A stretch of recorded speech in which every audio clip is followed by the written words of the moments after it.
এই বিডিআর এর ঘটনা হাসিনা আসার 1 মাস পরেই কেন ঘটলো? হাসিনা সবকিছু জানতো। 4 জনে সেদিন ডিনারে কেন যায়নি?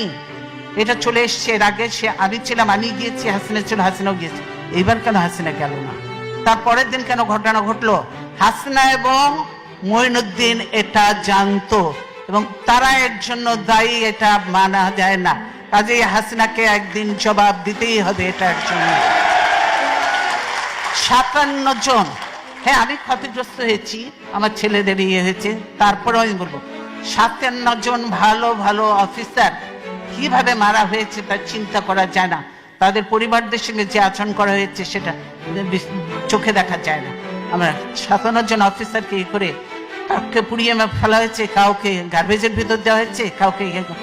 আর এর সঙ্গে জড়িত ছিল আরো, আপনারা জানেন যে একজন ছিল, সে র্যাবে আমরা নিয়েছিলাম, লোকটা খুব ভালো ছিল, শায়েক আব্দুর রহমান ছিলেন, গুলজার আপনারা জানেন। গুলজার ধরেছিল ওই শায়েক আব্দুর রহমানকে, তার জন্য রাগ ছিল ওই মির্জা আজমের, তার বোনের জামাই ছিল। তার জন্য গুলজার সন্ধ্যা পর্যন্ত র্যাবকে, মোয়েনকে, অমুককে বারবার ফোন করেছে, হেল্প হেল্প হেল্প, সাহায্য চেয়েছে, কিন্তু কেউ এগিয়ে আসেনি। কি বলে, র্যাব আর্মি যে বসে আছে কিন্তু পারমিশন পাচ্ছে না, র্যাব ঢোকার পারমিশন পাচ্ছে না। পিলখানায় যদি তারা ঢুকতে পারতো, আমি মনে করি এরকম নয়, 2-1 জন মরতে পারতো, তো সব অফিসারকে আমরা বাঁচাতে পারতাম।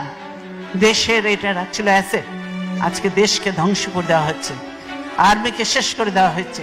এর জন্য অবশ্যই তারপরে তদন্ত কমিটি করে তদন্ত থেকেও বাদ দেওয়া হয়েছে। এমন সব লোকজন দিয়ে তদন্ত করতে যাকে দেয়া হয়েছিল সেটা তাকে করতে দেয়া হয়নি। তারপর সে তাকে বাদ দিয়ে আরেকজনকে দিচ্ছে, দলীয় লোককে দিয়ে করে কোন রকম নাম কাস্তে লোক দেখাতে হবে, সেটা করেছে। কে করেছে?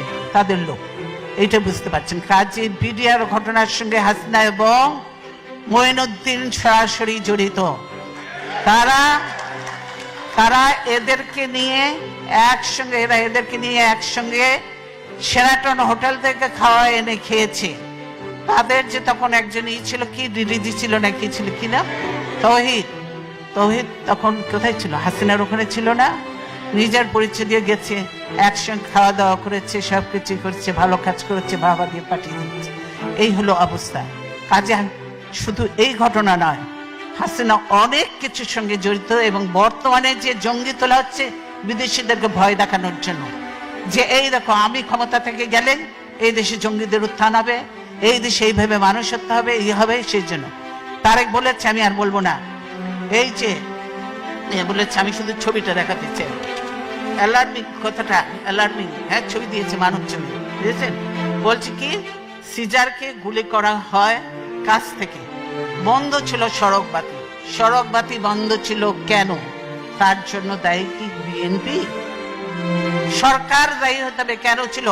ডিপ্লোম্যাটিক এরিয়া ওটা, সেখানে বাতি বন্ধ থাকার কথা নয়, বাতি বন্ধ থাকা। আর এখানে জড়িয়ে দিল বিএনপির সেই আমাদের কাইয়ুমকে জড়িয়ে দিল, যে কাইয়ুম মোটেই না। এই হলো মিথ্যা। হাসিনা মিথ্যা কথা বললো, মানে প্রতিনিয়ত হাসিনা মিথ্যা কথা বলছে এবং মানুষের উপরে অত্যাচার চালাচ্ছে। তাই আমরা বলতে চাই, আল্লাহ আছেন, আল্লাহ অবশ্যই দেখছেন, আল্লাহ বিচার করবেন। সাংবাদিক আজকে মাহমুদুর রহমান জেলে অপরাধবিহীন, তারপরে সাগর রুনির কোনো বিচার আজ পর্যন্ত হয়নি। শওকত মাহমুদ জেলে, প্রেস ক্লাব আজকে আওয়ামী লীগের দখলে। এখন সুপ্রিম কোর্ট বারও দখলের চেষ্টায় আছে, বার কাউন্সিল তো কোন রকম করেছে, ওটা নিয়েও একটা ভেজাল লেগে আছে। এই হলো অবস্থা। সব দলীয়করণ, দখলীকরণ চলছে, জমি জায়গা থেকে আরম্ভ করে। সেই বাংলাদেশ এখন মুসলমান, হিন্দু, বৌদ্ধ, খ্রিস্টান কোন ধর্মের মানুষ নিরাপদ নয়।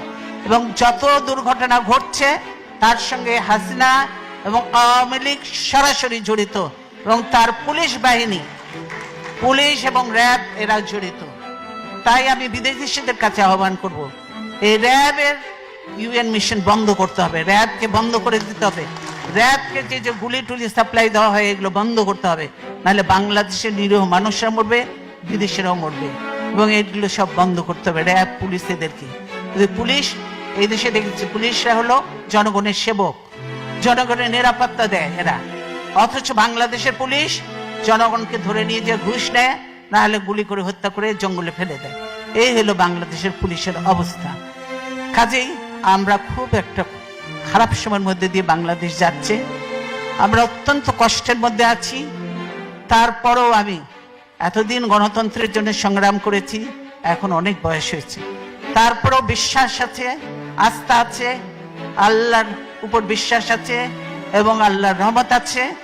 গণতন্ত্রের শেষ লড়াই পর্যন্ত আমি চালিয়ে যাব এবং দেশে গণতন্ত্র প্রতিষ্ঠা করে,